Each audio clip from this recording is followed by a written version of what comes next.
já estamos de volta ao vivo, gente. Ao vivo e em cores aqui pela Rede Século XXI com o programa Vida e Saúde. Hoje falando sobre hepatites com o Dr. Jefferson Calil, nosso médico cirurgião gastrointestinal. Gastro é estômago, estômago e intestino. Se tem alguém que entende tudo isso, gente, está aqui hoje. Então, o Dr. Jefferson veio aqui e está entrando na sua casa, um médico que entra na sua casa toda semana e de graça, viu, gente? Olha que maravilha!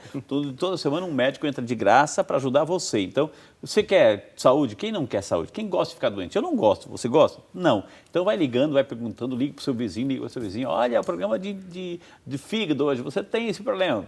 Eu conheço uma senhora, doutor, assim, que conforme o tema aqui, ela vai ligando. Olha, assiste que esse problema você tem. Então, pode assistir que é o teu problema, sabe, né? Dos problemas de todo mundo. É bom assim. Então, 19 3871 9620, 19 3871 9620, para você interagir, mandar a sua pergunta. Fique à vontade, estamos aí para atender você, viu? Fique à vontade de coração, viu? Doutor, então, como é que eu sei que o meu fígado está ficando doente? Ele dói, me dá um ânsia de vômito, eu fico tonto, etc. Como é que eu sei, doutor? Perfeito, boa pergunta, Frei.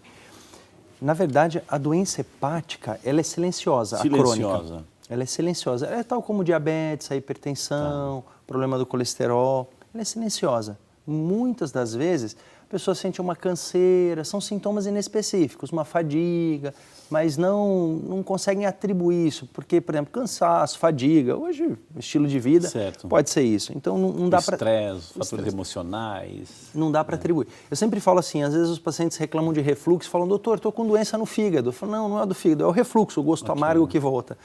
Eu falo assim que o sinal de doença hepática típico é a icterícia, que é aquele ficar amarelado. Então, Por que isso acontece, doutor? É a bilis que entra ali em jogo, doutor? Exatamente. Porque a bile, como nós dissemos, o metabolismo do nosso sangue, as hemácias destroem, formam um pigmento colorido, que é a bile, passa no nosso fígado, ele é conjugado numa forma solúvel, vai para a bile e é excretado nas fezes. O que acaba acontecendo? Quando o fígado está doente, ele perde esse poder de conjugação. Entendi. E aí, por qualquer doença, uma hepatite, toda essa bile que está parada ali, cai na circulação sanguínea. Por isso que a pessoa fica com o olho esverdeado, amarelado, a pele... A pele, o olho, a urina fica Coca-Cola, que a gente chama de colúria, Entendi. Parece um aspecto escurecido, né? Que é a bile saindo pela urina. Pode dar coceira, porque a bile impregna a nossa pele. Entendi. Então a pessoa se queixa de coceira. Às vezes a pessoa tem um amarelado leve e não valoriza, mas ela tem coceira. Coceira é um sintoma inespecífico, mas isso não tem nada a ver com o xixi, doutor? Isso que fica mais esverdeado, mais amarelado, mais escuro, mais claro? Não, isso é coisa do rim. Isso, mas na hepatite aguda ou numa obstrução de via biliar, que essa bile ela se concentra no sangue e sai pela urina, a urina fica bem escura mesmo. Entendi. Que a gente chama de colúria, né? Que a gente até vulgarmente fala assim, o aspecto de Coca-Cola. Parece mesmo, fica escura. Diferente daquele amarelado que não bebeu água, né? É diferente. Entendi. Aquele aspecto bem escuro. E as fezes ficam brancas, podem ficar brancas. Engraçado, né? Mas assim, então por isso que a pessoa fica com... então é o problema da bilis que joga na circulação e vai pelo corpo inteiro essa... Isso porque daí... o fígado está doente, está mostrando que está doente. Isso daí eu falo para os pacientes. É o primeiro sintoma da doença?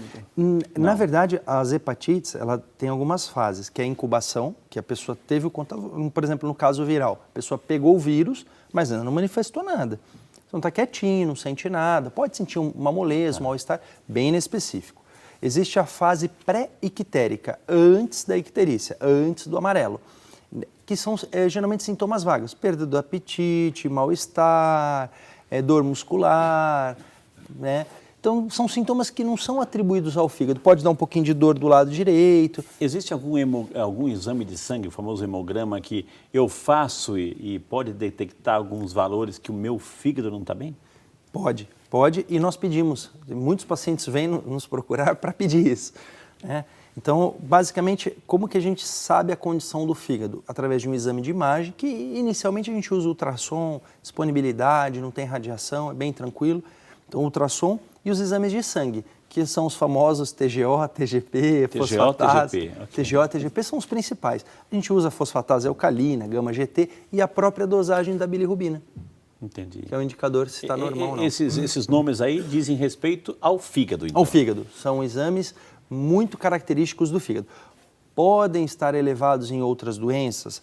Podem, mas aí tem os valores que nós usamos, por exemplo, 10 vezes maior do que o limite da normalidade. Por exemplo, TGO, um exame de sangue, marcador do fígado, está mais que 500, o limite é 50, está mais que 500, é uma hepatite aguda. Opa!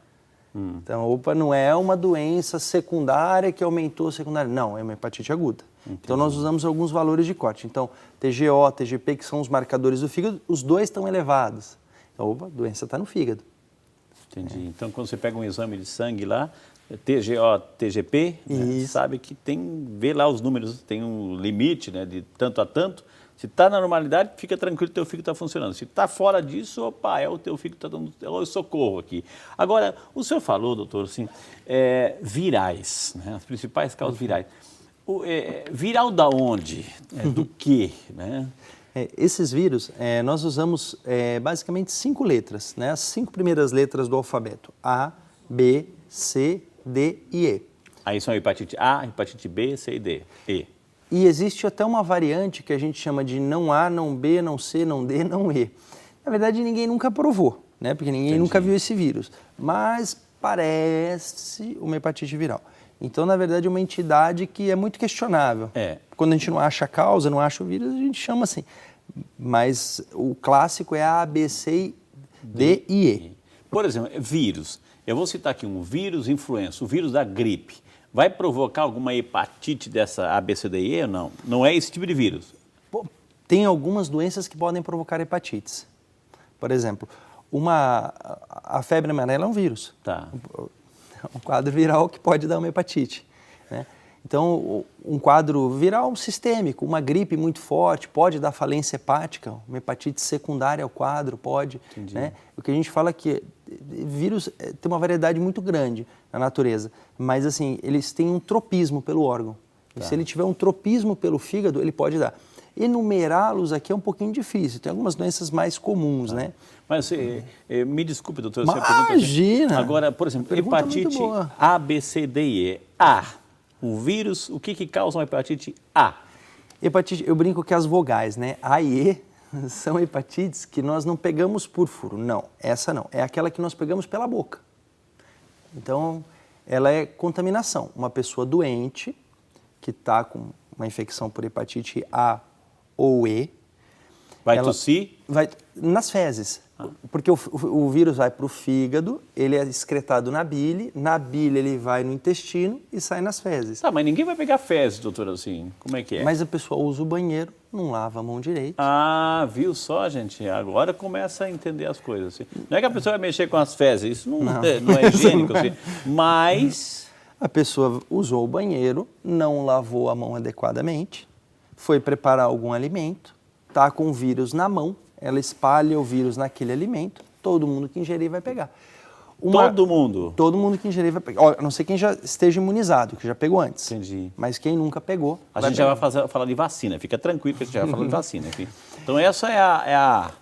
E uma forma que nós perguntamos sempre para os pacientes, mas é incomum. Por exemplo, os moluscos, filtradores, por exemplo. Eu gosto de comer um marisco, camarão, uma ostra... O camarão até poderia. Tá. Mas, por exemplo, aqueles emissários que nós vemos nas praias, litoral cheio de pessoas, que às vezes deposita fezes, tudo, esgoto no mar. O que acontece? Os filtradores, esses animais, eles ingerem o vírus, eles estão filtrando, o vírus está ali, para no vírus, eles servem como hospedeiro. Aí depois, no verão, eles vão lá, pescam e servem para a gente comer o marisco. Então, vou comer o marisco e tal, e aí você pega hepatite A. Então, toda vez que eu vou comer marisco, eu adoro marisco. Toda vez que eu vou comer... doutor, tem que ter um esgoto a céu aberto, ou seja, está jogando lá e tem gente caminhando e passa e caminha, ou seja, está fazendo caminhada e passa ali, pisa, etc. Claro que está na água, mas ali pode, se tem uma feridinha... É difícil porque teria que entrar pela boca, mas até poderia, se tiver um machucado muito importante, servir como uma porta de entrada. Não é comum, mas... Pensando em possibilidades... Então, aqui entra pela boca. A e E. As vogais. As vogais entram pela boca. Ai. Tá, vamos lá. A B, a C e a A e a E, elas não ficam crônicas. Então, nós pegamos elas, e o corpo resolve Faz o elas. estrago, etc., mas o tratamento elas desaparecem. É um tratamento de suporte. Ok. A gente faz repouso, cuidado com a alimentação, hidratação, o corpo vai lá e limpa. A B, C e D, as consoantes, Tá. essas nós não pegamos por boca, elas precisam de uma porta de entrada, Entendi. que a gente chama de parenteral. B, C e D, duas transmissões que são comuns, sexual e acidentes pérfuro-cortantes. Compartilhamento de agulhas, usuário de drogas, acidentes profissionais de saúde, tudo isso é uma porta de entrada. A C, a gente sabe que não tem tanta transmissão sexual, Tá. né? Mas a B e a D, sim, essas têm uma transmissão um pouquinho mais alta. A C, muito mais injetável, mas a B e a D também pode, né? Eu mesmo tive, na época de residência, um acidente com um paciente que tinha hepatite C, pérfuro cortante. Você estava tratando ali? E aí tinha um acidente com agulha. Aí todo o protocolo, graças a Deus não deu nada, mas foi um ano fazendo exame para acompanhar Ou isso. seja, então são virais? São virais. São virais, ou transmissão sexual, ou sangue, lidar com sangue, agulhas, seringas, drogas, etc. Puxando um parênteses, parto. Né? A transmissão materno-fetal, que hoje, hoje no Brasil existem protocolos, tudo. Então, a mãe que tem uma hepatite B ou uma hepatite C, existe uma profilaxia, principalmente para B. A C, a transmissão é em torno de 5%. No parto? No parto ou parto cesárea? Ou...